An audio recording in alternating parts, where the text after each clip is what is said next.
Sejam bem-vindos a mais um episódio do Repare Podcast. Dia sensacional, tô animado, bem animado para fazer, tava esperando por esse dia. Estamos com um episódio por semana, então saudade aqui da casa, né? E hoje estamos aqui com a Rosana Oliveira, uma super convidada aqui do indicação do nosso parceiro Ivan, que é especialista em gestão financeira, empresária e... Bom, é melhor, né? A forma mais fácil.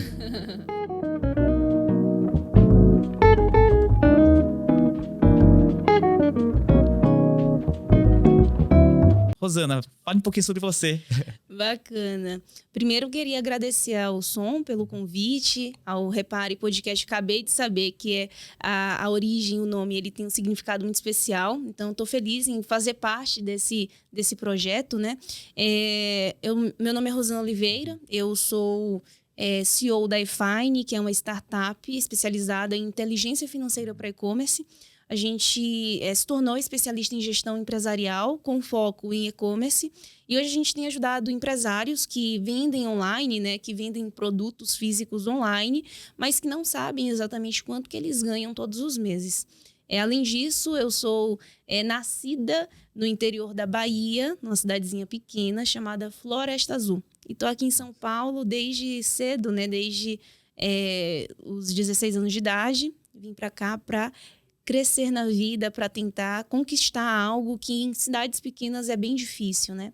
Desde então tenho me conectado com pessoas incríveis, você se tornou mais uma dessas pessoas. Tenho buscado por conhecimento, aprimoramento, instrução dia após dia, e com tudo isso que eu venho aprendendo, eu sinto cada vez mais vontade de compartilhar, né, todo esse conhecimento. Então, hoje a gente vai falar sobre de tudo um pouco e essa é a minha apresentação. Ah, legal, legal. Você já falou em algo bem interessante. Floresta, interior da Bahia. Interior da Bahia. Você pode contar um pouquinho, assim, de como tudo isso começou, como você veio para aqui? Posso, com certeza. Sobre a sua infância, né? Que legal. Som, desculpa te atrapalhar, mas a minha história, né? Uhum. Eu acho que todo mundo que me segue já sabe do início ao fim, mas tem várias pessoas que vão me ouvir aqui que não sabem, que não conhecem. Eu sou de uma família de origem muito humilde, né? Bem pobre, filha de pais analfabetos, filha que uma mulher entre vários homens. Sou uma irmã de 10 irmãos. Uhum. E a gente veio de uma realidade bem sofrida, com bastante pobreza. Porém, a gente sempre teve muito amor, muita instrução e uma essência, né, que veio da nossa mãe, que veio dos nossos pais, que é de trabalho árduo e extenuante. Então, desde muito pequena, eu entendi o valor do trabalho, eu entendi o valor de ser correta, de ser honesta, de ser leal. Isso porque são valores que são transcendentais, né? E eu tenho hoje trazido isso para dentro da cultura da minha empresa, para dentro das pessoas com as quais eu me relaciono. Então, eu venho de uma cidade bem pequena, passei fome, sofri muito na infância, trabalhei muito também, sofri no sentido de não ter coisas que todo mundo tem hoje muito facilmente, né? E que pra gente era anormal. Eu estava falando no meu Instagram esses dias que a primeira vez que eu comi passatempo, eu acho que eu tinha, sei lá, uns 13, 14 anos, né? Que é um biscoito tão comum. E também falando que muitas pessoas, elas falam que não conseguem ter alguma coisa, que não conseguem ser alguém, porque elas não tiveram oportunidade nem apoio familiar. E, no meu caso, eu sempre tive muita confiança depositada em mim, da minha mãe, né, que sempre confiou muito em mim, porque eu sempre fui uma criança responsável. Não é à toa que ela me deixou vir para São Paulo sozinha com 16 anos de idade, morar sozinha com 16 anos de idade. Então, a minha jornada, né, de crescimento, ela começou em São Paulo, com 16 anos de idade. E, desde então, eu tenho batalhado muito. Eu comecei empreendendo no CNPJ do outro, né? Uhum. Vendendo no CNPJ do outro, vendendo cartão, ganhando comissão. Depois, fui começar a empreender no meio da pandemia e descobri esse mar azul que é pessoas que têm essa dificuldade, esse problema de não saber quanto exatamente elas ganham ali todos os meses. Então, eu venho dessa origem, eu venho dessa dessa história ali de realmente obstinação, vontade de vencer. Fome de vencer, um filme muito bacana. Entendi. Aqui a sua história, quando pelo pouco eu entendi, é a história de muitos do brasileiro em si, né? Sim. Do empreendedor que vem aqui que vem principalmente da região do Nordeste, que vem para São Paulo e dá com a cara para bater, né? Fala, mano, vamos. Porque a condição não era nem um pouco favorável, né? E aí eu fico assim pensando assim, que você é uma referência, né? Nesse sentido, assim, de como... E o grande lance do Repare também, que eu acho bacana, é tentar extrair essa mentalidade, né? Qual que foi a chave, né? Boa. A chave foi a vontade, o desejo ardente de mudar de vida. Tem algo que eu acho muito importante, né?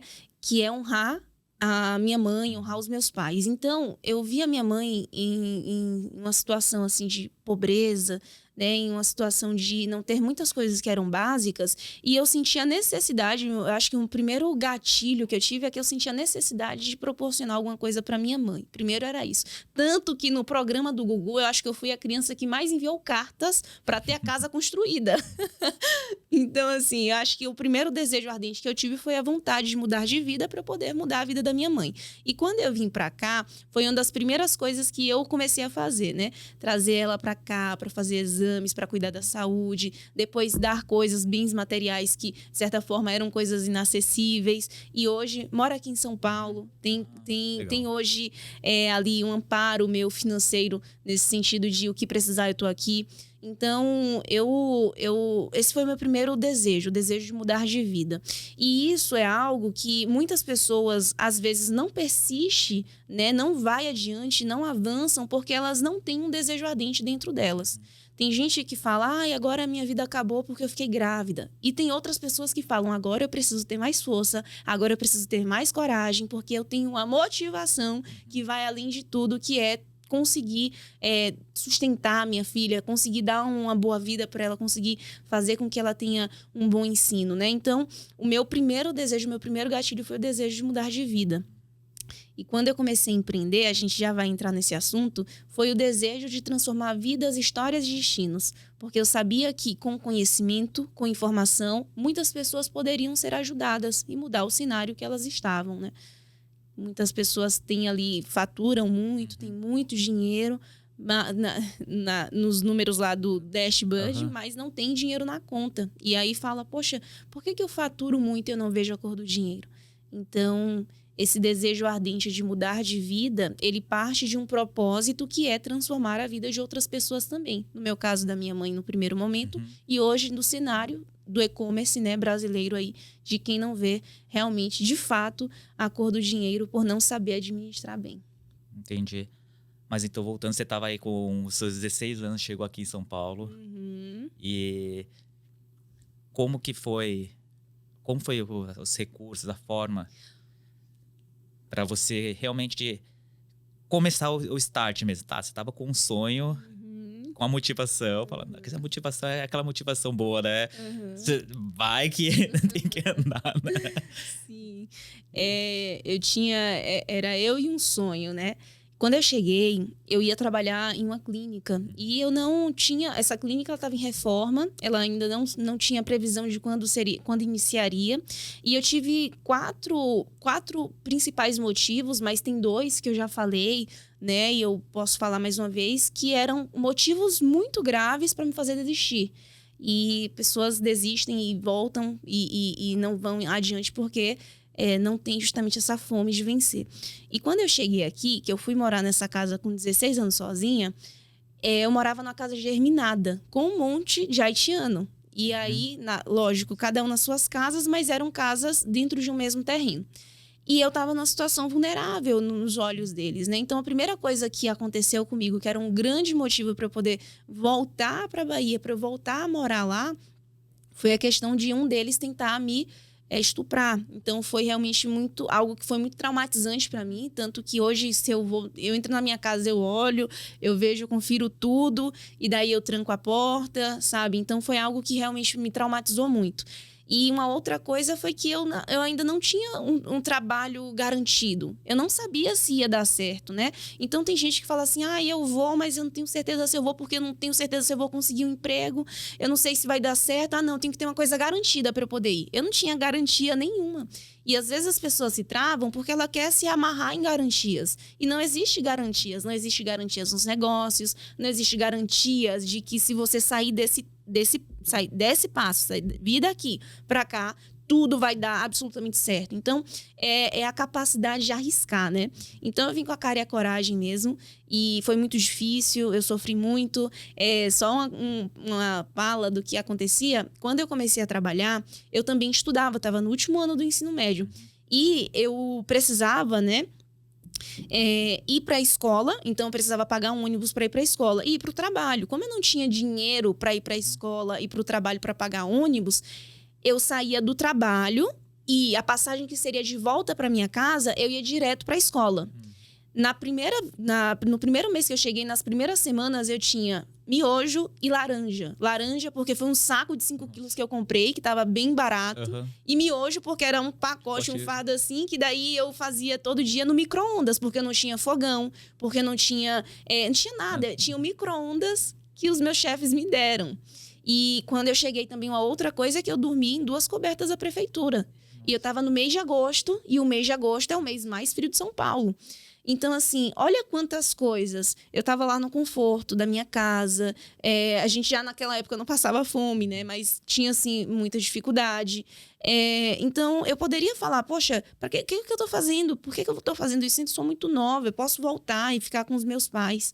Eu posso voltar e ficar em casa, no quentinho, sem correr esses riscos, né?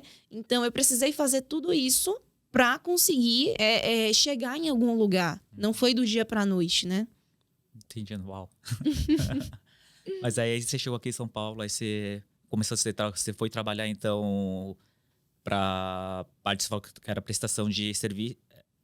A parte de prestação de serviço. Não, eu trabalhava numa clínica médica. Clínica médica, tá. Isso. E lá nessa clínica médica eu precisava só atender telefone e marcar consulta. E um dia o dono da clínica falou assim: olha, na recepção, se vocês venderem um cartão de desconto, eu dou uma comissão para vocês. Quem tá ali para não empreender no CNPJ do outro, fala o que normalmente? Eu vou dar mais dinheiro para esse não sei o quê? Eu já tô aqui trabalhando, já tá ótimo. Não vou dar mais dinheiro para ele, não. Não, você pode ganhar uma comissão por isso. Não interessa, é muito pouco. Ele ganha muito mais do que eu. Tem gente que faz isso.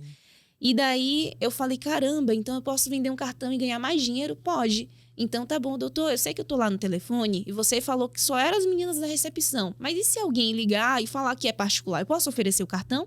Pode. De repente, eu tenho fotos, tá? Eu tenho os contratos tudo lá no meu escritório até hoje. De repente, eu vendia 9 cartões por dia. De repente, eu tava ganhando R$7.000 por mês. De repente, eu tinha comprado a minha moto. De repente, eu tinha comprado o meu carro. E não foi um carro popular, não. Eu comprei uma EcoSport. As pessoas falavam, você precisa comprar um carro de pobre porque você vai conseguir manter. A gasolina é barata. E eu falei, não, eu quero um carro grande. Meu sonho é ter um carro grande. E eu não sabia dirigir. Eu não tinha habilitação. Mas eu fiz algumas coisas legais. Até comentei ontem, que foi andar sem CNH. Mas, enfim, tudo isso cooperou para o bem, né?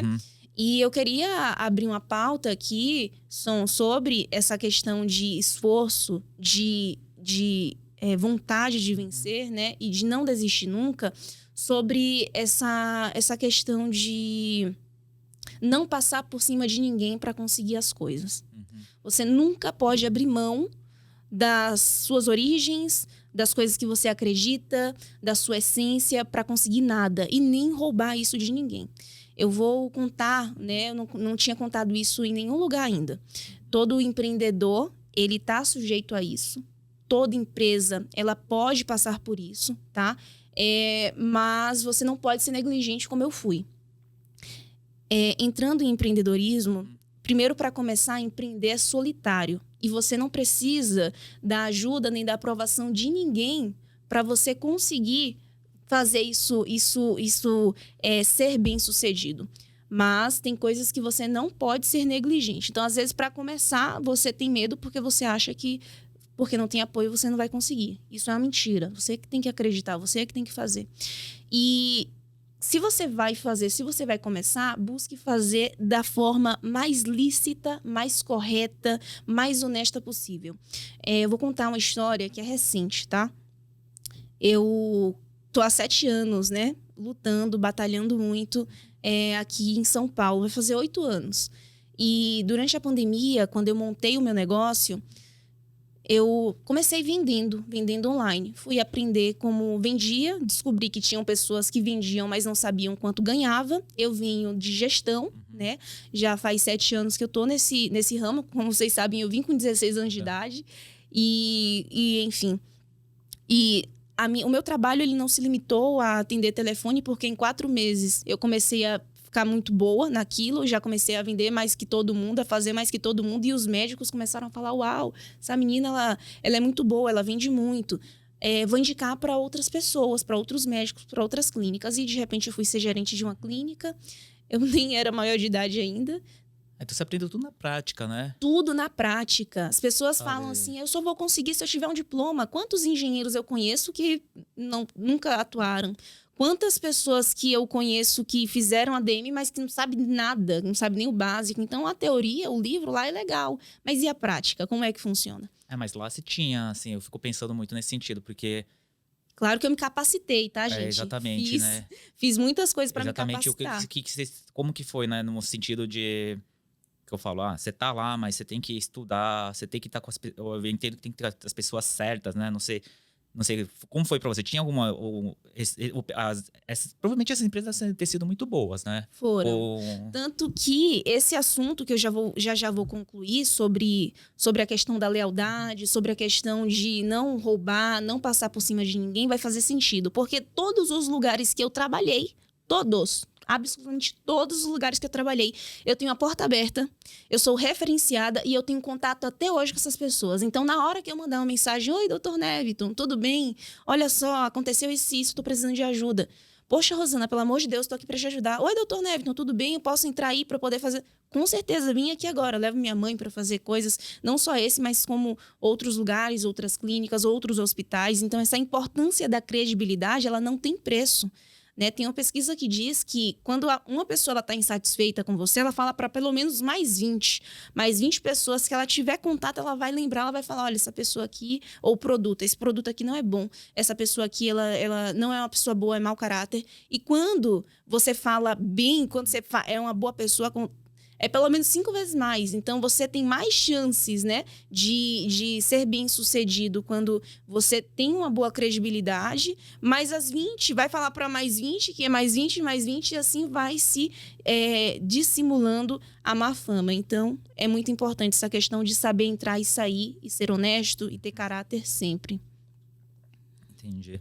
Mas então aí você tava tentando voltar naquela parte que você estava falando sobre não passar por cima, né? Não passar por cima, né? Uhum. Bom, aí você tava... Bom, vamos... Eu quero pegar toda essa história, porque eu acho que é a parte que é interessante pro nosso público, sabe? Porque a grande dificuldade é essa transição, assim.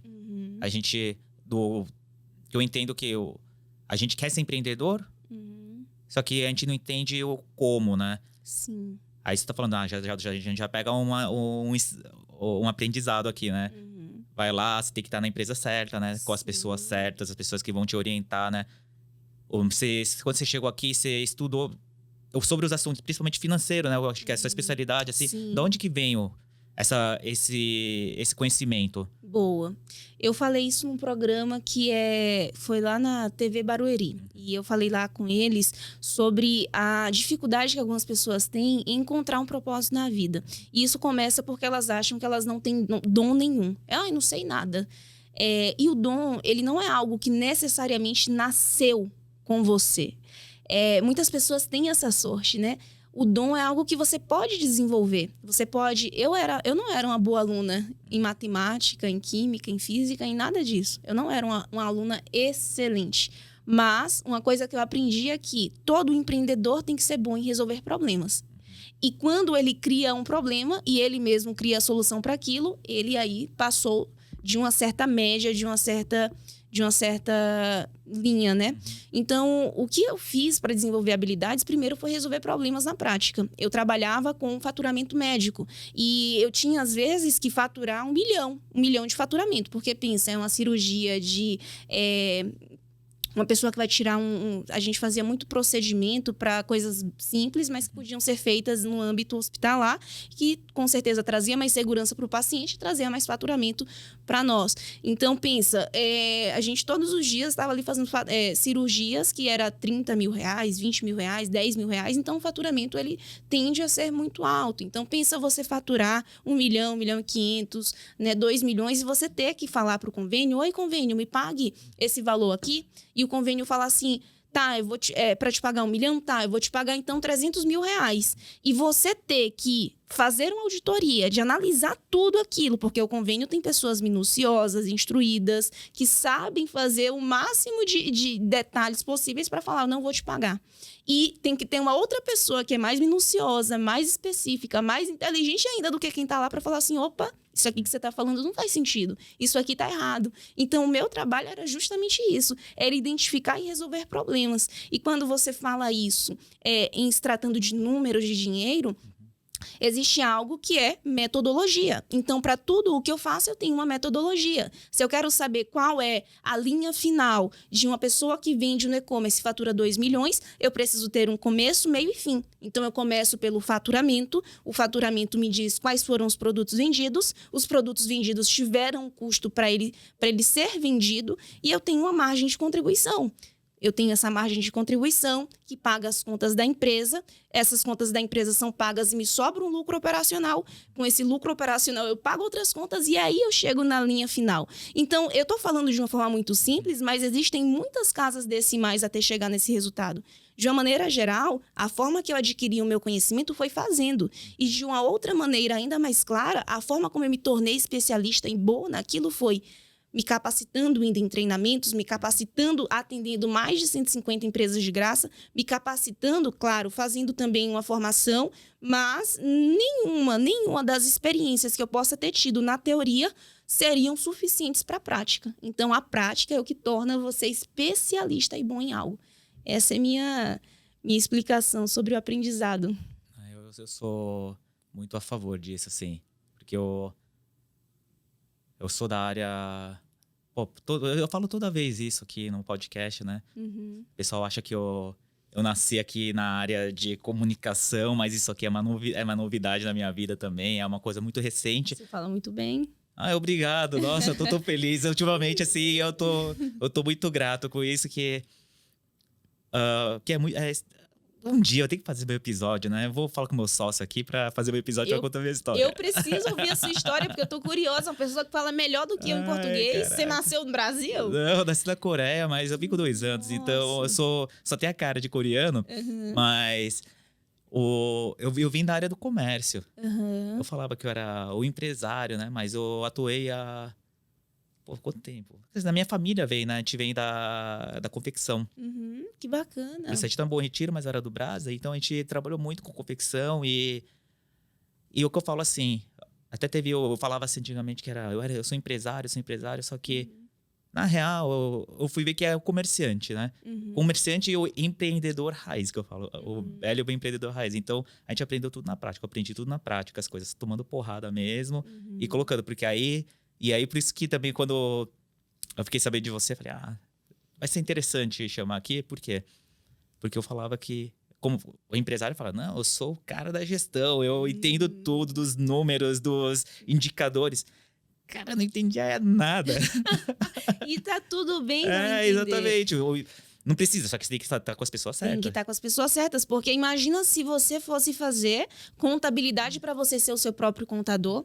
Imagina se você fosse fazer ADM, gestão empresarial, para você ser o seu próprio gestor. Imagina se você fosse fazer faculdade não sei nem se existe faculdade de confecção para você confeccionar, né? Então, muitas vezes, na verdade, 1000% das vezes, você não precisa ser o especialista, mas você precisa ter pessoas que saibam fazer e você precisa ter o entendimento mínimo possível para saber quais decisões tomar com aquelas informações.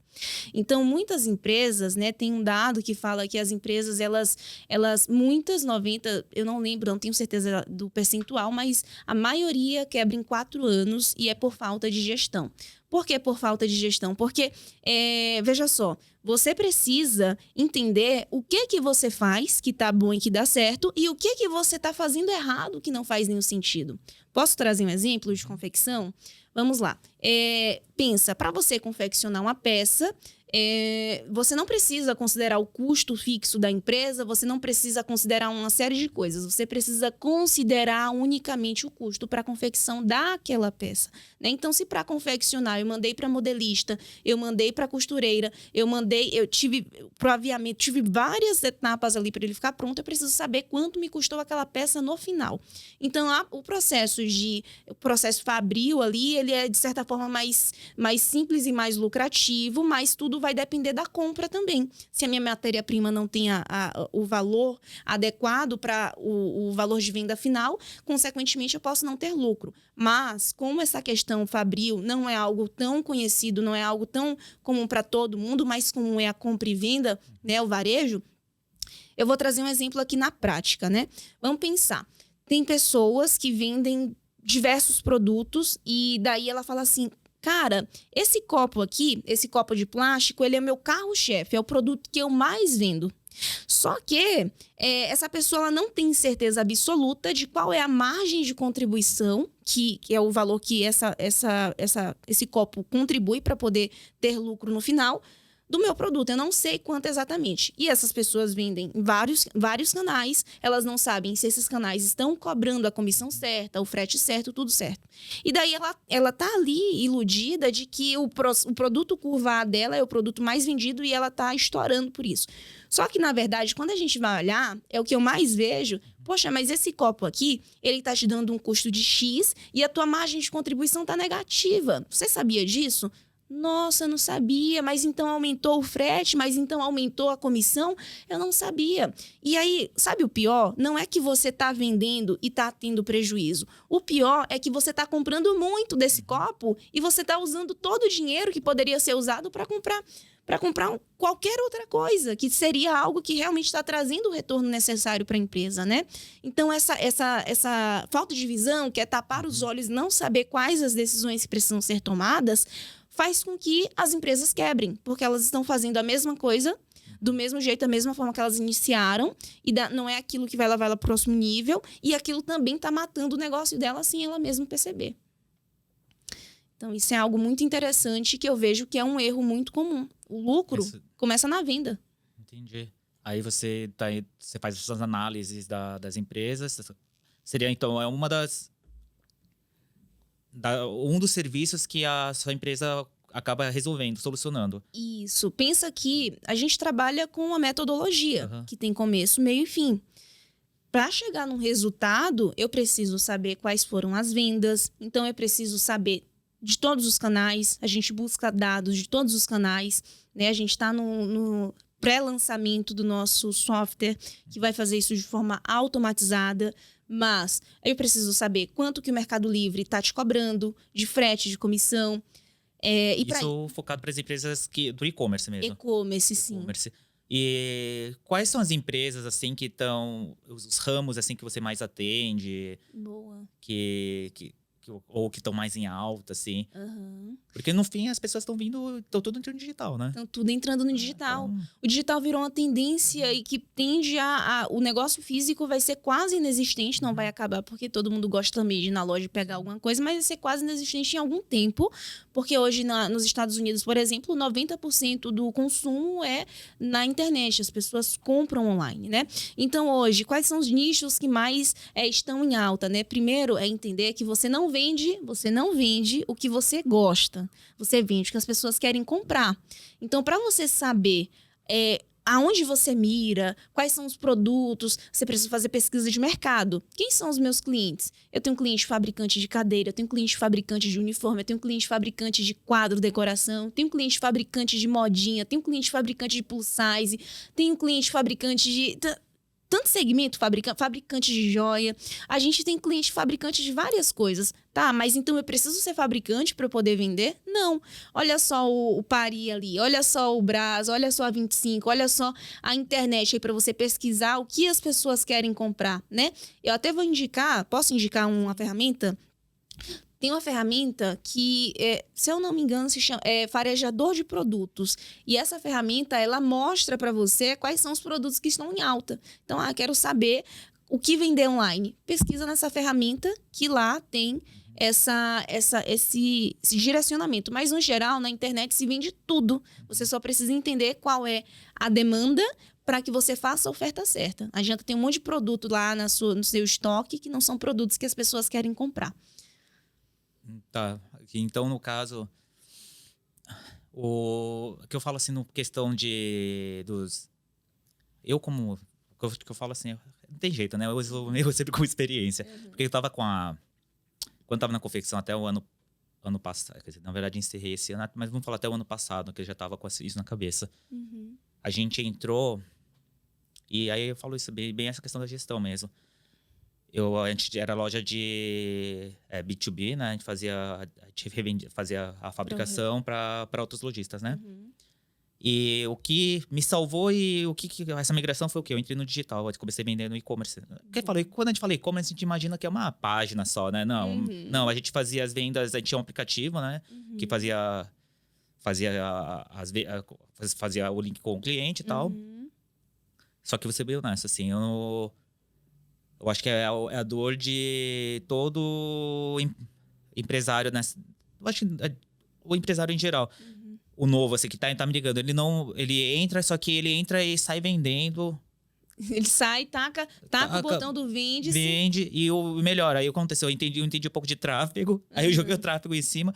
Mas na real, assim, vendi isso aqui, assim, sem zero controle, assim. Por quê? A gente tinha o estoque da loja física, na época eu tava com três lojas, então era 3 lojas com 3 estoques diferentes. Caramba! Porque ficava o estoque principal, só que a gente mandava para as 3, só que naquele momento as 3 estavam vendendo no físico, e nos 3 a gente tinha um WhatsApp separado, então era uma bagunça, assim, né? Meu Deus! Olha, inclusive é uma parte sobre a gestão que é importante, né? Muitas pessoas, elas vendem e começam a abrir novos CNPJs. E aí vai abrindo novos CNPJs e são mais negócios para administrar. Você pensa, é meu, é tudo igual, a mesma coisa, né? Mas isso, por exemplo, o que você fazia de ter estoque separado é extremamente importante, inclusive. Eu preciso saber que dessa fabricação que eu fiz, esses produtos dessa loja aqui X, elas foram tanto de venda, faturamento, o meu custo fixo foi X, a minha margem de contribuição,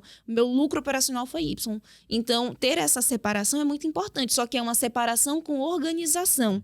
E como que organiza isso? Através de um RP. Então, um RP que você possa cadastrar todos esses produtos, vendi, tem que bipar, tem que sair ele do estoque, tem que falar quanto, porque existe 2 tipos de dinheiro, né? Existe o dinheiro que é o teu ativo que está no teu bolso, no teu banco, e tem um ativo circulante que pode ser a matéria-prima, que pode ser o produto que está ali no seu estoque. Então, essa sua carteira física, que é o dinheiro que está ali fisicamente com você precisa saber quanto que representa. Então, muitas pessoas, inclusive, têm lá 2 milhões de estoque, só que ela não sabe, não tem certeza, tem um monte de produto tudo parado, ou pode ser a pessoa que é menor, que está...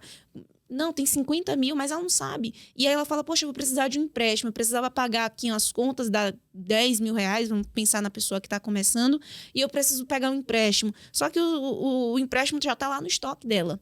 Ela pode fazer alguma ação para voltar esse dinheiro, porque os juros que esse empréstimo vai gerar pode ser evitado com a venda abaixo para recuperar o dinheiro. Né? Então, essa separação de estoque ela é muito importante, mas ela precisa ser feita através de um ERP para que você realmente tenha ciência, certeza daquele que entra, que sai, para você saber a sua carteira física, o dinheiro que está ali. Entendi. E aí, qual que... Então, a recomendação que você dá, assim, para a pessoa entrar, começar, né? Começar a ter organização, né? O empresário que já é empresário, ele tem que entender que tem três etapas da gestão que não podem ser negligenciadas. Vou colocar 4 aqui, tá? 4 etapas da gestão que não pode ser negligenciada. A primeira etapa é a etapa de compra. Quando eu vou comprar, eu preciso saber que aquela quantidade que eu estou comprando é realmente a necessária para eu poder vender naquela semana ou naquele mês. Eu até oriento que você que tem o seu negócio, que compre todos os dias. Às vezes é mais barato você contratar alguém de compras para comprar todo dia do que em uma única vez comprar 30 mil reais de copo e deixar lá parado, sendo que só vende 10 mil. Então, esse primeiro erro é o mais comum, é o erro na compra. O problema de não ter dinheiro no final, muitas vezes, é porque comprou errado, comprou mais do que devia. A segunda questão é a análise do fluxo de caixa. Só que a análise do fluxo de caixa vai além do controlar o que entrou e que saiu. Ela serve para você definir para onde é que o dinheiro está indo e que não deve ir e por onde que esse dinheiro está entrando que você deve intensificar. Vamos dar um exemplo? Então, o que a gente vê dentro de um fluxo de caixa, de uma análise de fluxo de caixa? Primeiro, a gente faz uma categorização. Dentro da empresa, existem vários setores, existem várias áreas que demandam, né, de um recurso necessário para cada uma delas. Então, tem um custo fixo. Só que esse custo fixo é separado em categorias. Quanto que representa as minhas despesas administrativas? Que são as despesas relacionadas à estrutura do seu negócio, que são aluguel, água, luz, internet, telefone. Então, despesas administrativas e despesas relacionadas à estrutura. Rosana, mas por que essa minuciosidade? Porque eu preciso saber que quando eu for cortar uma parte da minha despesa administrativa, faz sentido, não vai atrapalhar. E daí a despesa com pessoas, que é a despesa com RH. Despesa com RH é, de fato, um dos lugares que você mais tem que olhar, porque você tem que saber, bom, eu tenho aqui um faturamento de 400 mil reais. Para esse faturamento de 400 mil reais, eu tenho vendido 4 mil peças. Então, eu tenho embalado por dia, se o meu ticket médio for 100 reais, eu tenho embalado por dia X peças. Eu preciso dessas pessoas para poder fazer esse processo de fabricação, ou esse processo de embalagem. Então, você começa a ter dados, você começa a ter orientação através dos números. Não vai ser Rosana que vai falar, vão ser os números do seu negócio que vão falar. A outra coisa, então, quando você faz essa questão do fluxo de caixa, a primeira coisa que você entende é a origem e destino do dinheiro, é a necessidade de dinheiro para poder manter o negócio. Então, é ali que é definida a despesa fixa operacional. E quando você tem essas movimentações registradas, é possível definir um ponto de equilíbrio econômico. Ou seja, para eu não falir, quanto que a minha empresa precisa gerar de caixa para eu pagar as contas? Eu tenho fornecedor, eu tenho empréstimo, eu tenho despesa fixa, eu tenho um monte de coisa. Ou seja, eu tenho um comprometimento, um nível de comprometimento financeiro. E esse nível de comprometimento financeiro, se eu não honrar, em algum momento a casa vai cair e vai dar ruim. Então, através do fluxo de caixa, você consegue identificar, você consegue descobrir esses números. Daí vem a outra etapa, que é o controle das vendas. Tá? Então, quando eu comprei, eu fiz uma primeira lição de casa, que foi saber se aquele produto que eu iria fabricar ou comprar, ele daria a margem de contribuição necessária. Por quê? Porque eu fiz uma análise de precificação.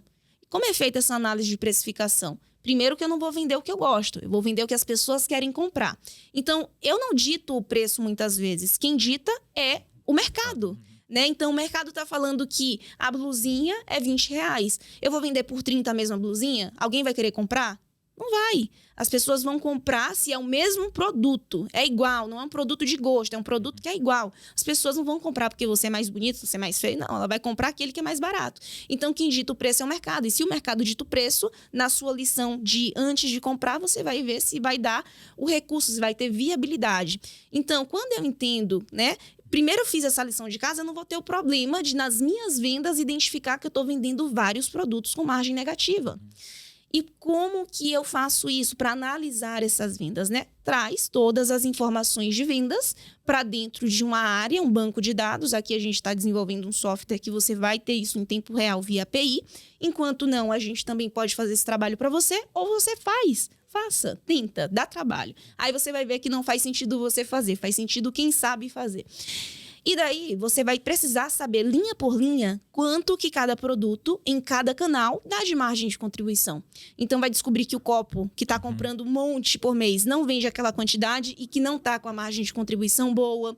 Vai ver que tem produtos que você não está nem se importando e que está com a margem de contribuição boa, que você pode intensificar num tráfego pago, num Ads, né? Então, você vai preenchendo algumas caixinhas de dúvidas que você não sabia, quando você consegue controlar as suas vendas. Nós chamamos de análise de regime de competência, porque nessa competência foi feito um faturamento. Só que desse faturamento de R$700 mil, o lucro foi 13 mil. Não foi 700. Não foi de 700 e aí sobrou 50% no meu bolso. Não. Então, tem várias análises que precisam ser feitas. E, por último e mais importante, é que se você tem análise do fluxo de caixa, se você tem a análise das vendas de todos os canais, você consegue construir um DRE. O que é um DRE?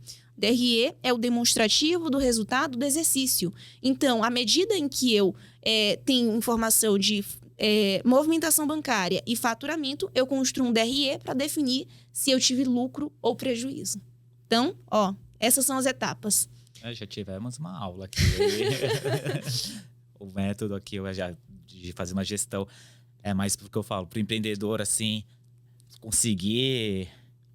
Por isso que é bom, né? A gente tá conhecendo as pessoas porque o empreendedor tem essa dificuldade, né? Porque eu digo também, de novo, por experiência própria, como que se teve essa disciplina, sabe? De ser tão minuciosa. Como que você acha que o empreendedor deve fazer? Se não consegue, quer dizer, a minha recomendação é assim, se você não consegue fazer, contrata alguém, né? Contrata alguém. Mas tem gente que não consegue contratar não consegue ainda, contratar. Né? Se você não consegue contratar, você tem que ter minimamente uma disciplina e uma consciência de que você precisa cuidar dessas etapas, mas que não precisa ser dessa forma tão minuciosa assim, porque você não tem nem a experiência nem o tempo. Só que se você sabe que a sua precificação está certa, se você sabe que o seu custo fixo ele está sendo pago com essa margem que sobra da venda, se você sabe que no final o dinheiro ele está ficando, tem um bom sinal ali, né? Agora, se é aquela pessoa que já está pegando empréstimo, que está endividado, que está com problema com o fornecedor porque atrasou o boleto, que está com uma série de coisas, essa pessoa está fazendo muita coisa errada e se ela não tomar alguma atitude, alguma coisa vai acontecer com ela. Mas tudo isso que eu expliquei, ele serve para a pessoa que está começando e para a pessoa que já tem um negócio bem estruturado, né? Só olhar de uma forma simples de que eu preciso saber como entra e como sai meu dinheiro. Eu preciso saber o que fica da minha venda. Eu preciso saber se depois de ter vendido, se depois de ter sobrado dinheiro, eu tive lucro. Depois de ter feito todas essas coisas, eu tive lucro. Então, é uma coisa mínima. Todo mundo deveria saber disso, né?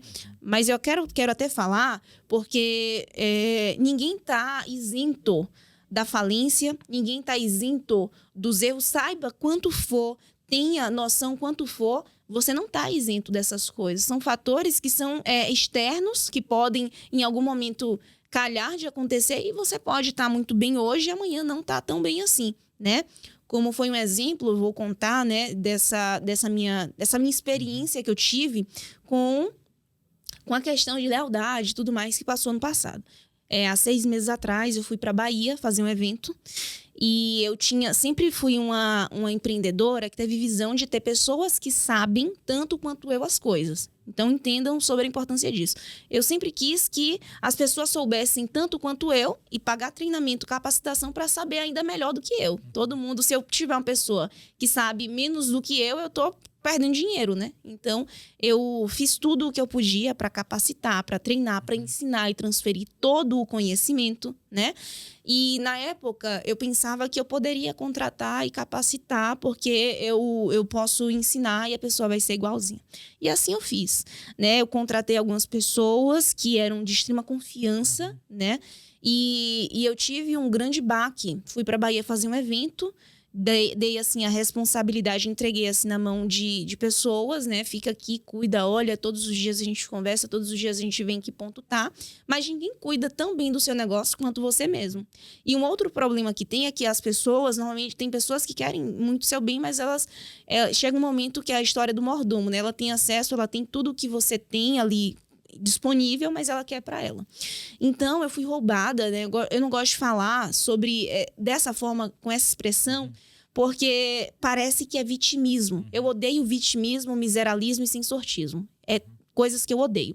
E daí, eu tinha uma funcionária, que ela era minha gestora, e ela cuidava dos meus outros funcionários, e ela era responsável por várias coisas muito importantes. Eu tinha um outro funcionário que conhecia há muitos anos, amigo de longas datas, muitos anos, que cuidava do meu financeiro. E daí, eu não cheguei a uma conclusão final até hoje, mas o meu advogado pegou algumas provas e ele concluiu isso. E eles se reuniram, decidiram que eles iriam ter o negócio para eles. Ligaram para todos os clientes, fizeram para vários clientes, eu não sei todos, refizeram contratos, tudo que podiam, né? E daí, me roubou. Fiquei num momento muito difícil. Eu acho que a maior lição que eu aprendi nessa fase, onde a gente perdeu muito cliente por não ter eles feito o trabalho deles e me esconderem isso, por ter roubado mesmo efetivamente, por pegar tudo igual e fazer tudo igual. A maior lição que eu aprendi foi que você não deve deixar o seu negócio literalmente na mão de ninguém. Você pode ter pessoas, como agora, se você for terceirizar o seu financeiro, não significa que você nunca mais vai precisar fazer nada do seu financeiro. Você vai precisar, sim, ficar de olho, saber se está dando tudo certo, saber se as suas ações estão certas, né? Se você for terceirizar uma responsabilidade muito importante, então você precisa ficar minimamente de olho em tudo o que está acontecendo. Então, acho que a maior lição que eu aprendi é que a gente deve dar acessos limitados a pessoas para que elas tenham, sim, responsabilidades, mas que você nunca tire a mão, que você nunca saia completamente daquele lugar, daquele espaço. Então, eu, sendo especialista em gestão, passei pela pior crise da minha empresa nesse momento. E eu não acho nenhuma fragilidade, né, falar sobre as dificuldades, porque eu falar o que você deve fazer é muito fácil. E aí você pensa que comigo é perfeito, que comigo não pode acontecer nada. Mas acontece. Todo mundo está sujeito a isso. Quantos milionários e bilionários faliram vários negócios, né? Então, a maior lição que fica é que você precisa ter ciência do que está acontecendo. Você não pode dar tanta confiança assim, né? O mais engraçado, Som, que eu aprendi, né, é que a gente erra muito, né, por negligenciar essa questão da confiança. Confiança é algo que você deve realmente dar a quem merece e que você tenha uma filosofia que não é uma crença limitante, tá, gente? É que eu desconfio de você até que você me prove o contrário, porque uma pessoa que conheci há 20 anos fez várias coisas junto com essa outra pessoa para prejudicar o meu negócio. Essa mesma pessoa que nunca tinha tido experiência na vida diz hoje que tem experiência de 16 anos, sendo que nunca trabalhou na vida com isso, só trabalhou 6 meses comigo. Então, a maior lição que fica é que a gente precisa realmente, de fato, ter controle sobre a nossa empresa. Controle sobre a nossa empresa é o que dita a regra no final. Vai ser um negócio bem sucedido ou não, de acordo com a energia que o líder dá, de acordo com a forma como ele vê aquele negócio no futuro. Hoje, graças a Deus, a gente ganhou e tem reestruturado 10 vezes mais, né, com investidor dentro do negócio, com uma série de coisas que, com aquelas pessoas, com certeza, se lá na frente tivesse ido mais adiante, teria pegado quando estava tudo muito maior. Então, foi importante esse aprendizado para mim. Eu quis compartilhar, porque eu acho que é uma lição para outras pessoas também.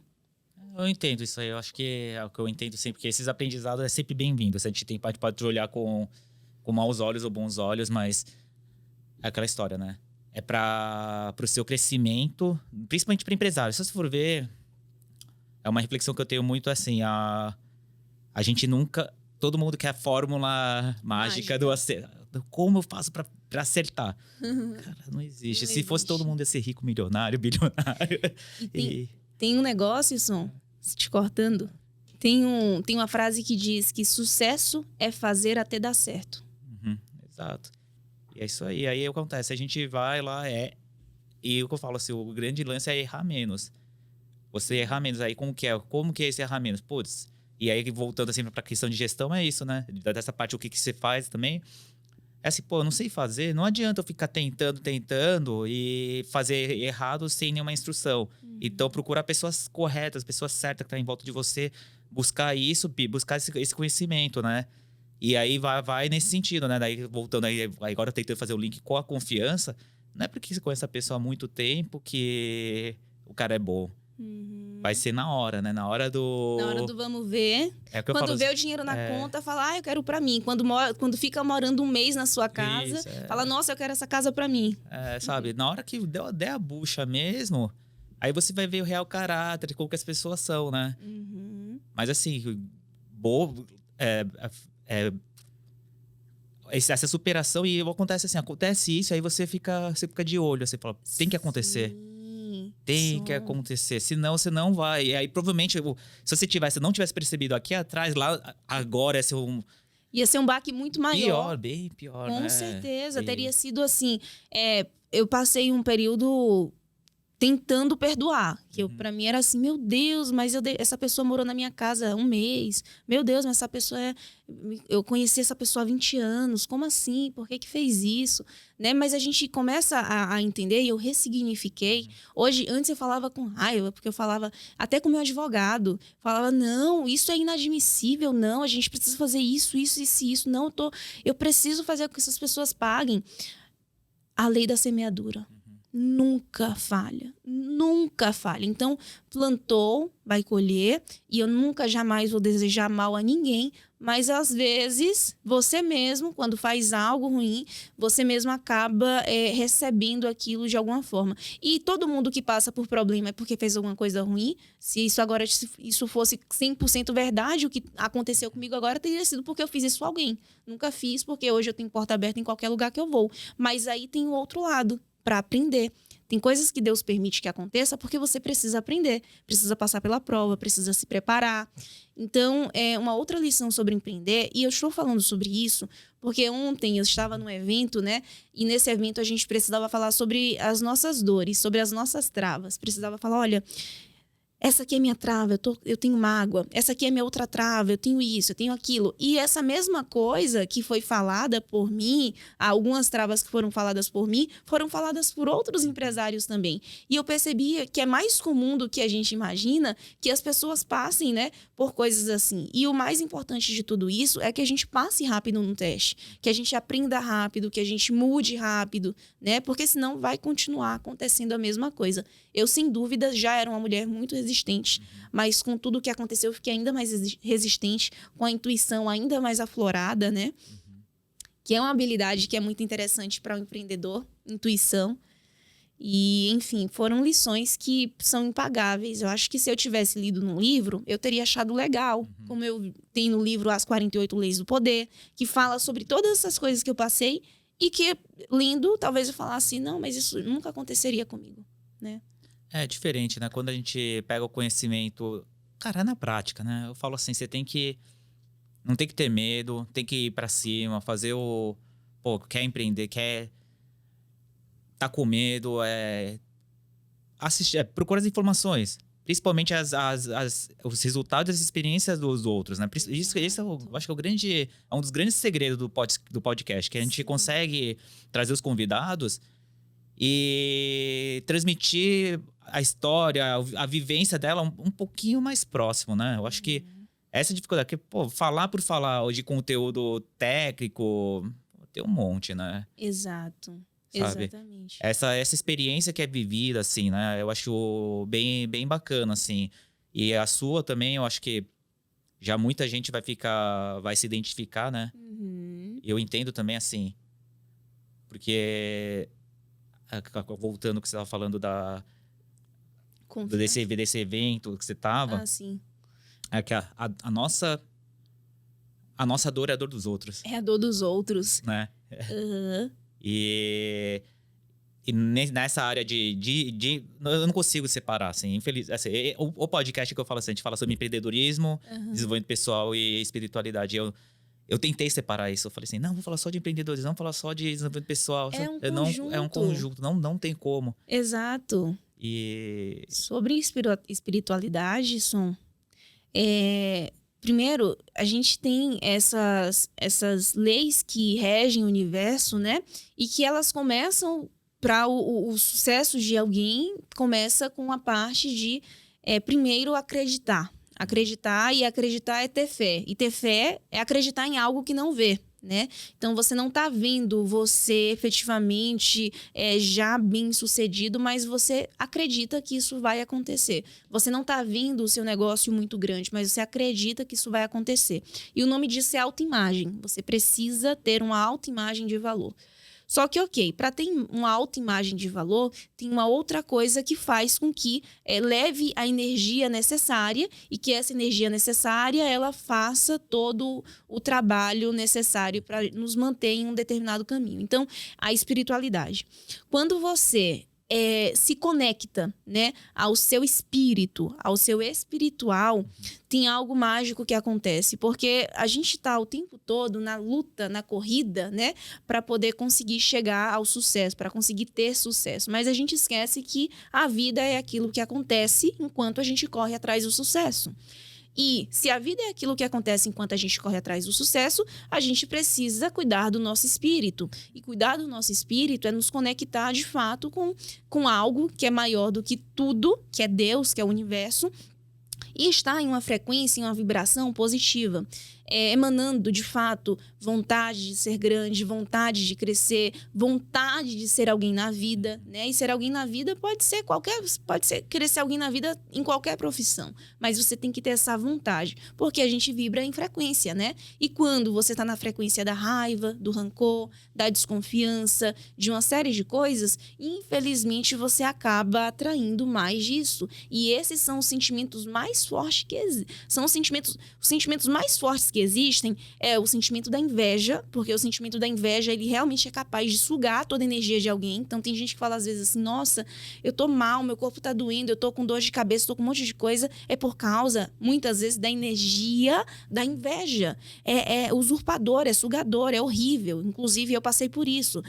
Tentaram me copiar, desde pegar tudo meu, roubar toda a minha metodologia, até fazer tudo igual a mim. Desde a maquiagem, aí no banheiro se maquiar, até o jeito de falar, até o jargão, tudo igual, absolutamente tudo igual. Então, essa energia da inveja, ela acaba nos sugando. E para nos proteger dela, a gente precisa se livrar da frequência negativa. Então, cada vez que eu vibro numa frequência negativa, que é do rancor, da raiva, de desacreditar, né? Tudo isso faz com que eu pegue ainda mais e meu corpo fique aberto.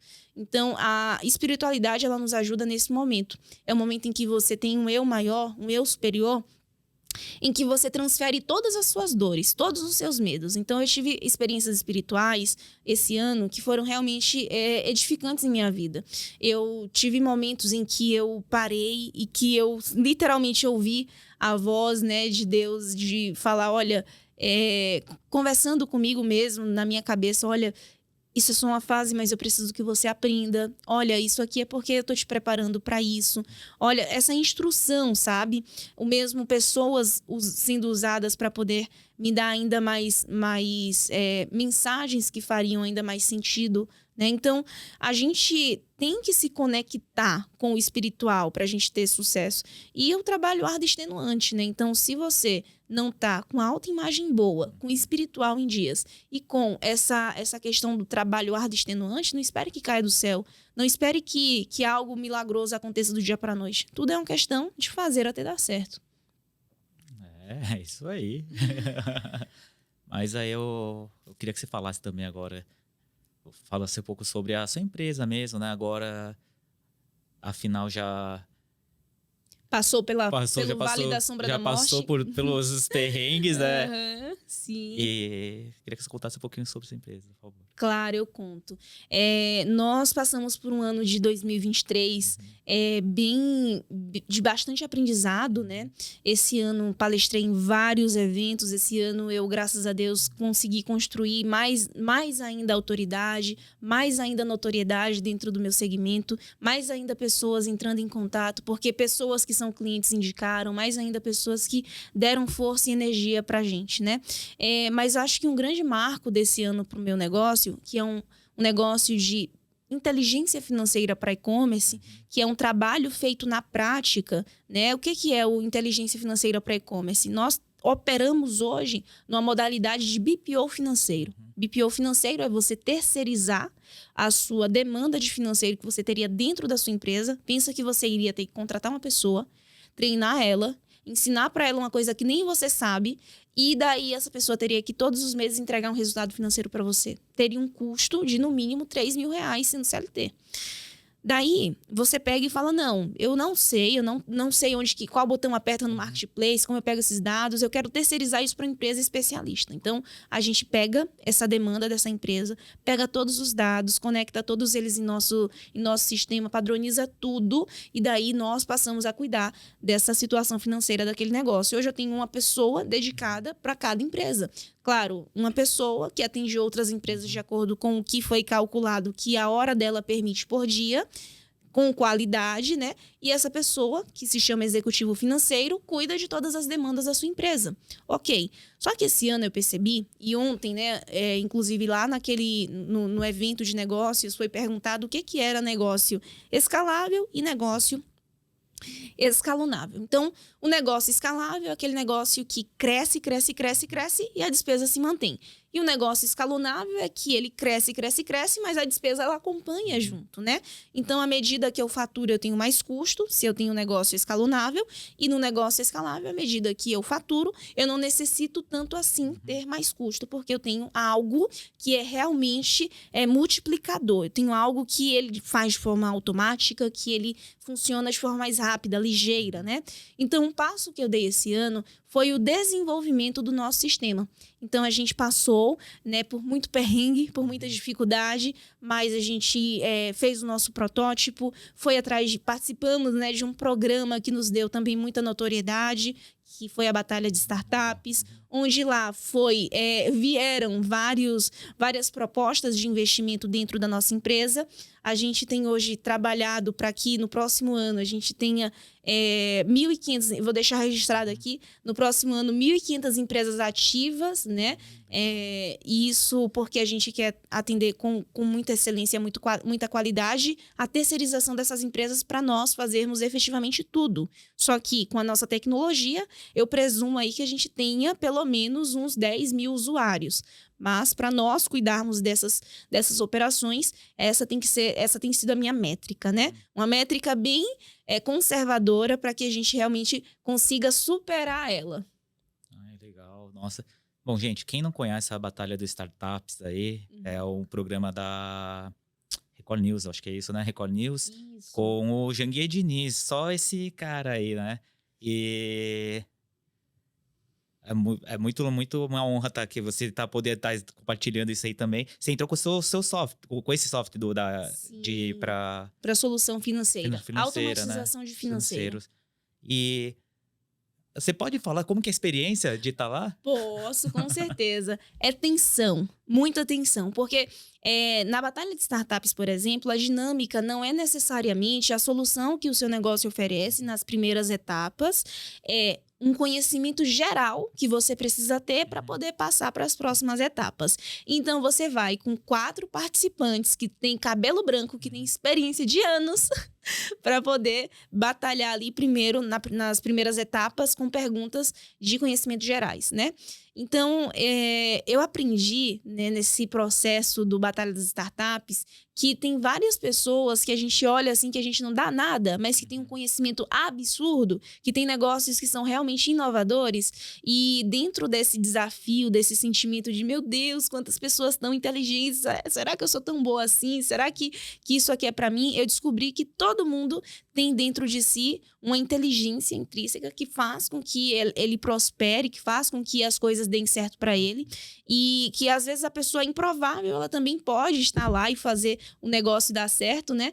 Mas ela tem medo. Então, eu vi muitas pessoas que estavam lá com medo, que conseguiram, né? Eu vi muitas pessoas que também achavam que não iam conseguir mesmo e não conseguiram porque não tinha autoconfiança.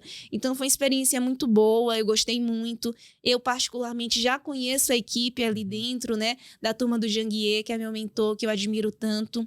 Então, foi realmente muito, muito transformador para mim o sentido da experiência.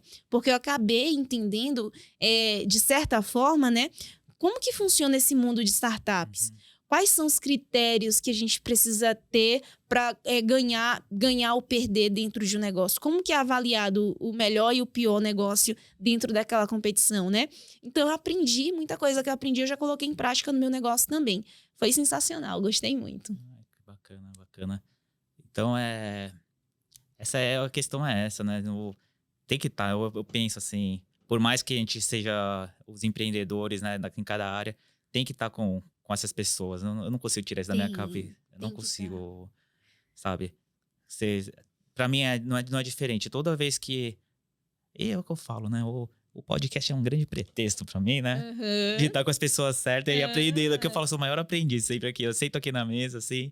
Eu sou o maior aprendiz e o que eu falo pra ter mais consultorias grátis, né? Já vou levar você pra evento, viu? Essa é uma trava minha ainda, é a minha segunda trava. Que acontece que eu tava falando, né? Eu não era do cara da comunicação. Se eu disser que o que eu falo na minha história, né? Há 3 anos atrás, eu não conseguia dar um oi pra uma pessoa. Sério isso? Eu sentava com a pessoa, ficava vermelho, assim. Assim, não que eu não fazia amizade, mas eu demorava, assim. Demorava muito, sabia? Introspectivo. Totalmente, assim. E pra eu entender isso, foi uma série de estraves. E aí, na verdade, a minha segunda etapa é essa, né? Eu nunca palestrei na vida. Vai palestrar também. Vamos ver, né? Por favor. Eu não posso falar isso das câmeras. Na verdade, assim, eu tô me forçando a isso, né? Pra virar como uma prova aí, né? Porque essa parte aí de palestrar, essas partes assim, ainda tô no trabalho. Você falou dos eventos, né? Sabe qual é o segredo de palestrar? Porque todo mundo tem muito medo. Muitas pessoas acham que o primeiro maior medo do mundo é de falar em público e depois é a morte, né? A maioria das pessoas tem medo de falar em público. Mas sabe qual é o segredo para você falar em público? Primeiro é você trabalhar ali o subconsciente. Então, antes de ir para qualquer palestra, eu não fico ensaiando o que eu vou falar, porque tudo o que eu preciso falar tá aqui já na minha cabeça. Eu preciso trabalhar o meu psicológico para me conectar com as pessoas e para me soltar, né? Então, quando você chega, sobe no palco, a primeira coisa que você faz é contar uma piada.